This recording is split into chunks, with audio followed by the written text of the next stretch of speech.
Hello all, welcome to our channel. నా పేరు మహేష్ చంద్ర. చాలా రోజులైంది వీడియో చేసి. కొత్తగా వీడియోలు చూస్తుంటే పాత వాళ్ళు ఎవరైనా చూస్తుంటే కొంచెం లైక్ చేసి వీడియో చూడండి, లిటిల్ బూస్టప్ వస్తుంది. లైలా మూవీ గురించి మాట్లాడుకుందాం. మూవీ ముందు జరిగిన దాని గురించి, తర్వాత జరిగిన దాని గురించి, సినిమా గురించి మాట్లాడుకుందాం. సినిమా అయితే స్టార్టింగ్ చెప్తున్నాను, ఇది రివ్యూ కాదు, మళ్ళీ చెప్తున్నాను, సినిమా గురించే మాట్లాడతాను, బట్ రివ్యూ అయితే కాదు. ఓపెన్గా చెప్తున్నాను. Worst movie watch ever. అస్సలు నచ్చలేదు, పక్కా క్రెంజ్ మూవీ. విశ్వక్ సేన్. విశ్వక్ సేన్ గురించి మాట్లాడుకోవాలి అంటే ఒక ఆస్పిరెంట్ హీరో. ఏదో చెయ్యాలి అన్న ఒక తపన ఉన్న హీరో. ప్రతి సినిమాలో ఆ తపన కనిపిస్తుంటుంది ఖచ్చితంగా. బట్ ఈ సినిమా దగ్గరికి వచ్చేసరికి నార్మల్గా విశ్వక్ సేన్ జర్నీ చూసుకుంటే పాగల్ సినిమా అవ్వచ్చు, అశోకవనంలో అర్జున కళ్యాణం లాంటి కొన్ని సినిమాలు ఉంటాయి, ఓరి దేవుడా. ఇది ఇప్పుడు లైలా. ఇవన్నీ క్రింజ్ మూవీస్. పక్కా క్రింజ్. మీరు గ్యాంగ్స్ ఆఫ్ గోదావరి తీసుకున్నా, లేకుంటే మొన్న వచ్చిన ఇంకొక సినిమా అంటే గామి సినిమా తీసుకున్నా, లేకుంటే దాస్కా దమ్కి ఫస్ట్ సినిమా ఈ నగరానికి ఏమైంది, ఇది తీసుకుంటే సెటిల్డ్ యాక్టింగ్ ఉంటుంది, పర్ఫార్మెన్స్ ఉంటుంది. ఎప్పుడైతే ఆ పర్ఫార్మెన్స్ని వద్దు అని అనుకొని ఈ క్రింజ్ తీయడానికి, ఈ క్రింజ్ చూపించడానికి ఇష్టపడతారు. నార్మల్గా కొన్ని సీన్లు మనకి క్రింజ్గా కనిపిస్తాయి, మరి తుప్పాసలాగా అనిపిస్తాయి సినిమా చూసేటప్పుడు. అలాంటిది పక్కా మనం ఒక ఇన్స్టాగ్రామ్ అకౌంట్ ఒకటి ఓపెన్ చేసుకుని, ఒక జీమెయిల్ తోటో, ఒక ఫోన్ నెంబర్ తోటో ఒక అకౌంట్ ఓపెన్ చేసుకుంటే కావాల్సినంత క్రింజ్ మనకు అక్కడ దొరుకుతుంది. దానికోసం ప్రత్యేకంగా మనం సినిమా థియేటర్కి వెళ్ళి మరి 300 రూపాయలు, 500 రూపాయలు, 1000 రూపాయలు టికెట్ పెట్టుకొని మరి ఒక క్రింజ్ చూడాల్సిన అవసరం లేదు. అలాంటి క్రింజ్ ప్రో మ్యాక్స్ ఈ సినిమా. విశ్వక్ సేన్. ఓకే, ఓ 6 నెలలో, ఓ సంవత్సరమో రెస్ట్ తీసుకో బ్రో, ఆపేసే సినిమాలు తీయటం. పక్కా బౌండెడ్ స్క్రిప్ట్ దొరికేదాకా సినిమా తీయద్దు. ఈ సినిమా గురించి మాట్లాడుకోవాలంటే చాలా దరిద్రంగా ఉంది, చాలా గలీజ్గా అనిపించింది. అండ్ ఫస్ట్ అండ్ ఫార్మోస్ట్ ఏంటంటే క్యారెక్టర్, లైలా క్యారెక్టర్. ఒకప్పుడు మేడం సినిమా, అంతకుముందు చిత్రం బలారి చిత్రం. చిరంజీవి గారు ఒకసారి కనిపించారు చంటబ్బాయి సినిమాలో. అదర్ దాన్ దట్ ఈ క్యారెక్టర్ గురించి మాట్లాడుకోవాలంటే, మీరు ఈ క్యారెక్టర్ నేను చాలా కష్టపడి చేశాను, చూడండి సంథింగ్ అలా మాట్లాడారు కదా. ఇప్పుడు ఒక క్యారెక్టర్ని మీరు ఏదైతే లైలా అనే ఒక క్యారెక్టర్, లేడీ క్యారెక్టర్ వేసారో దాన్ని సినిమాలో పుల్ ఆఫ్ చేయలేకపోయారు. అదే చాలా క్రింజ్ ప్రో మ్యాక్స్గా అనిపించింది ఆ క్యారెక్టర్. మీరు పుల్ ఆఫ్ చేయలేని ఒక క్యారెక్టర్ కోసం మీరు ఎంత కష్టపడ్డా కూడా ఆ కష్టం గురించి ఎవరు గుర్తించరు. ఫర్ ఎగ్జాంపుల్ గేమ్ చేంజర్ సినిమా. మేబీ అది కొంచెం యావరేజ్గా ఆడింది సినిమా. బట్ అనుకున్న ఎక్స్పెక్టేషన్స్ గేమ్ చేంజర్ రీచ్ అవ్వకపోయినా కూడా గేమ్ చేంజర్ అనే సినిమా ప్రస్తావన వస్తే అప్పన్న క్యారెక్టర్ గుర్తొస్తుంది ఎవరికైనా కానీ. అక్కడ రామ్ చరణ్ గారి కష్టము, ఆ రామ్ చరణ్ గారు 10-15 నిమిషాలు ఆ క్యారెక్టర్ని పుల్ ఆఫ్ చేసిన విధానం ఖచ్చితంగా గుర్తొస్తుంది.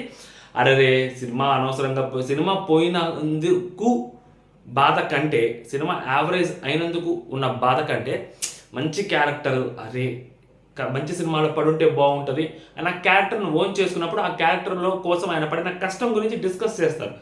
బట్ ఇక్కడ లైలా మూవీ కోసం మీరు మేకప్ వేసుకొని ఉండొచ్చు, లైక్ గంటలు మేకప్ చేసుకొని ఉండొచ్చు, లైక్ లొకేషన్లో అందరి ముందు కూర్చోవడం అది కొంచెం మీకు ఆక్వర్డ్గా అనిపించి ఉండొచ్చు.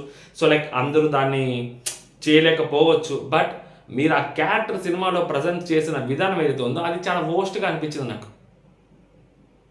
చాలా అంటే చాలా వోస్ట్గా అనిపించింది. దానికోసం మీరు ఇప్పుడు ఆ క్యారెక్టరే నాకు ఎక్కనప్పుడు, ఆ క్యారెక్టర్ నాకు కనెక్ట్ కానప్పుడు, ఇంకా ఆ క్యారెక్టర్ తాలూకు కష్టం గురించి ఎవరైనా ఎందుకు పట్టించుకుంటారు? ఎవరు పట్టించుకోరు కదా. అస్సలు నచ్చలేదు అనమాట. దయచేసి విశ్వక్ సేన్ గారు పొటెన్షియాలిటీ ఉన్న హీరో, అయితే చెయ్యాలి తపన ఉన్న హీరో. అలాంటి హీరోలు ఇలాంటి క్రింజ్ ప్రో మ్యాక్స్ని ఎంటర్టైన్ చేయటం కంటే మీరేదో లైక్ ఒక అమ్మాయిగా మీ గెటప్ వేయటం అనేది మీకు అది కొత్త. బట్ ఇన్స్టాగ్రామ్కి అది చాలా చెత్త, చాలా పాత విషయం. ఇన్స్టాగ్రామ్లో బచ్చాగాళ్ళు బోల్డ్ మంది చేశారు ఇన్స్టాగ్రామ్లో, అలాంటి బోల్డ్ కనిపిస్తుంటే. మీకు కొత్త అమ్మాయి క్యారెక్టర్ వేయటం, మీకే కొత్త. సినిమా ఇండస్ట్రీకి కొత్త కాదు, చూస్తున్న ప్రేక్షకులకి కొత్త కాదు. లైక్ ఎవరికి కొత్త కాదు, మీకు ఒక్కడికే కొత్త. మేబీ ఆ డైరెక్టర్ కూడా కొత్త ఉండొచ్చు మీ చేత వేయించడం. అంతే, ఇంకెవ్వరికి కాదు అది. ఓకే, అది గుర్తుపెట్టుకోండి. ఇన్స్టాగ్రామ్కి వెళ్తే మగాళ్ళు ఆడవాళ్ళలాగా బట్టలు వేసుకొని చేసేవి బోల్డ్గా అనిపిస్తాయి. ఓకే, అస్సలు ఎక్కలేదు. అండ్ నెక్స్ట్, ఈ రాజకీయాలు, సినిమాలు వాటి గురించి మాట్లాడుకుంటే మేబీ ఏపీలో, ఎస్పెషల్ ఏపీ, సో ఎవరు అవునన్నా కాదన్నా ఏపీలో రాజకీయాలు ఒక పార్టీ వర్సెస్ ఇట్లా నడుస్తుంది. So Jagan versus Pawan or Chandrababu garu. So maybe Jagan versus Pawan అయితే నడుస్తుంటుంది. లైక్ ఇలాంటప్పుడు 2024 ఎలక్షన్స్కి ముందు బ్రో సినిమా అవ్వచ్చు, లేకుంటే వకీల్ సాబ్ అవ్వచ్చు, లేకుంటే భీమ్లా నాయక్ అవ్వచ్చు, మంత్రులుగా పనిచేస్తున్న వ్యక్తులు వచ్చి రివ్యూలు చెప్పారు. సో జనం ఏమనుకున్నారు, లైక్ చాలామంది లైక్ జనసేన వాళ్ళు అవ్వచ్చు, లేకుంటే మిగిలిన వాళ్ళు ఎవరైనా అవ్వచ్చు, న్యూట్రల్ పీపుల్ అవ్వచ్చు, ఎవరైనా అవ్వచ్చు, అరే మంత్రులుగా పనిచేస్తూ మీకెందుకు రాజకీయాల్లో ఉన్నవాళ్ళు ప్రజాసేవ చేసుకోకుండా మీకు సినిమాల గురించి మీకెందుకు అని క్వశ్చన్ చేసి, సో వాళ్ళకి మేబీ వాళ్ళు ఫెయిల్యూర్ వచ్చేలా చేశారు. సో ఇప్పుడు నేనేమంటున్నానంటే, మీరు సేమ్ క్వశ్చన్ ప్రజాసేవ చేసుకోకుండా రాజకీయ నాయకులు సినిమాల గురించి మాట్లాడే అవసరం మీకేముందని మీరు క్వశ్చన్ చేసినప్పుడు, సో మీరు కూడా సినిమా ప్రెస్ మీట్లు అవ్వచ్చు, లేదా సినిమా ఫంక్షన్స్లో అవ్వచ్చు, మీరు సినిమా తాలూకు విషయాల గురించి మాట్లాడకుండా మీరెందుకు పాలిటిక్స్ని ఇన్వాల్వ్ చేస్తున్నారు దాంట్లోకి? వాళ్ళు చేసిన తప్పైనప్పుడు మీరు చేసింది కూడా తప్పే కదా. వాళ్ళని మీరు క్వశ్చన్ చేస్తున్నప్పుడు మళ్ళీ మీకు మాట్లాడే రైట్ ఎక్కడ ఉంది? అన్నెసరీగా ఒక గొడవని క్రియేట్ చేశారు. ఓకే, అండ్ దీనివల్ల సినిమాకి ఏమైనా ఎఫెక్ట్ అయిందా అంటే, సో అక్కడ కూడా లాజిక్ చెప్తా. ఒక సినిమా ఫంక్షన్లో ఒక వ్యక్తిని తిడితేనో, లేదా ఒక వ్యక్తిని పొగడకపోతేనో సినిమా ఫ్లాప్ అవ్వదు. లేదా ఒక వ్యక్తిని తిట్టకుండా ఉంటేనో, లేదా ఒక వ్యక్తిని లేదా అక్కడ ఉన్న వాళ్ళందరినీ, ప్రపంచంలో ఉన్న మనుషులందరినీ పొగిడితేనో సినిమా హిట్ అవ్వదు. కంటెంట్ ఉంటే నువ్వు తిట్టినా సరే సినిమా హిట్ అవుతుంది. కంటెంట్ లేకపోతే నువ్వు పొగిడినా సరే సినిమా ఫ్లాప్ అవుతుంది. ఈ సినిమా విషయంలో అదే జరిగింది. సో వాళ్ళు మేబీ క్రెడిట్ తీసుకోవచ్చు, ఆ వైసీపీ పార్టీ వాళ్ళు మేబీ క్రెడిట్ తీసుకోవచ్చు. అది డిజాస్టర్ అయింది కాబట్టి, సో వాళ్ళు క్రెడిట్ తీసుకోవడం కంటే వాళ్ళు ఎక్కువగా more than they are enjoying. ఈ ఫ్లాప్ను వాళ్ళు ఎంజాయ్ చేస్తున్నారు. బట్ సినిమాలో కంటెంట్ ఉంటే, సో వాళ్ళు బాయ్ కాట్ చేసినా, లేకుంటే ఇంకొక కాట్ చేసినా కూడా డెఫినెట్లీ సక్సెస్ అయి ఉండేది. బట్ యాజ్ ఏ న్యూట్రల్గా, సో నాకేం సంబంధం లేదు ఏ పార్టీతోటి, బట్ నేను చూసినప్పుడు నాకు నచ్చలేదు. సో వాళ్ళు బాయ్ కాట్ చేసేది ఏముంది, సినిమాని ఆటోమేటిక్గా అదే సినిమా ఆగిపోయింది కదా. ఎవరు చూస్తారు బ్రో ఆ సినిమాని? సీరియస్లీ నేను దాస్ కా దమ్గీర్ మూవీ రివ్యూ ఇచ్చా, నాకు అస్సలు ఎక్కలే. అయినా ఏదో ఒక పాయింట్లో ఆ ఎఫర్ట్ నచ్చింది, నేను అప్పుడు చేశాను. తర్వాత నాకు గామి చాలా బాగా నచ్చింది. గ్యాంగ్స్ ఆఫ్ గోదావరి మేబీ నేను ఓటీటీలో చూశాను, సినిమా థియేటర్లో చూసాను, అది నాకు చాలా బాగా నచ్చింది. దాంట్లో లైక్ గామి కంటే నాకు గ్యాంగ్స్ ఆఫ్ గోదావరిలో పర్ఫార్మెన్స్ నెక్స్ట్ లెవెల్ నచ్చింది అసలు. అలాంటిది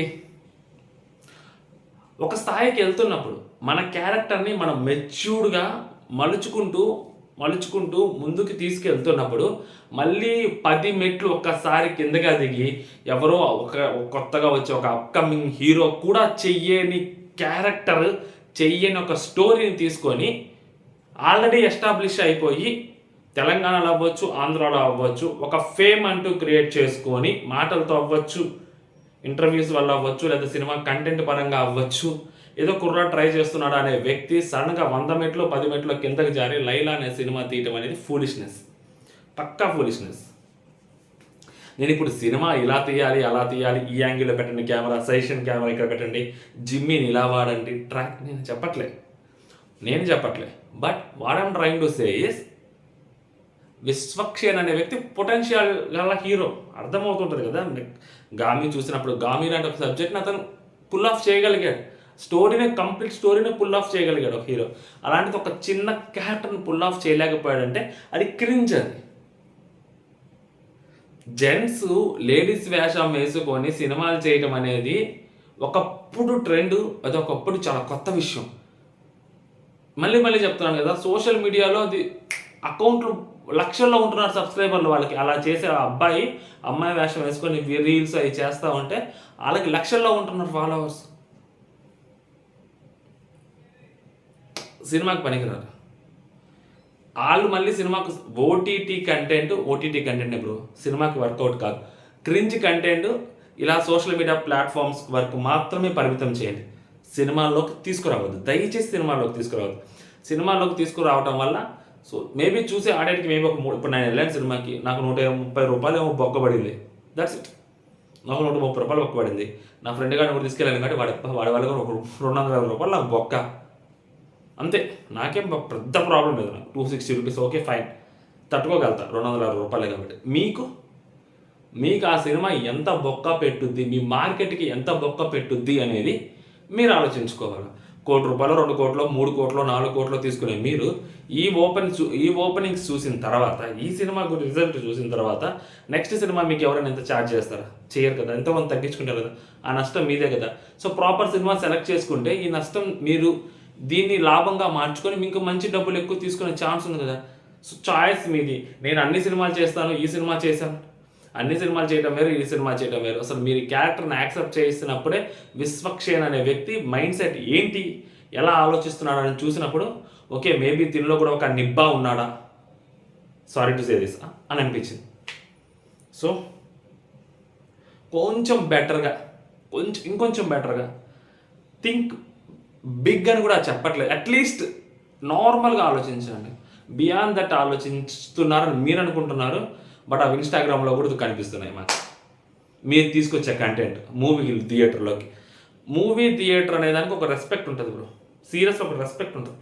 ఆ రెస్పెక్ట్ని దయచేసి కాపాడండి. జై హింద్.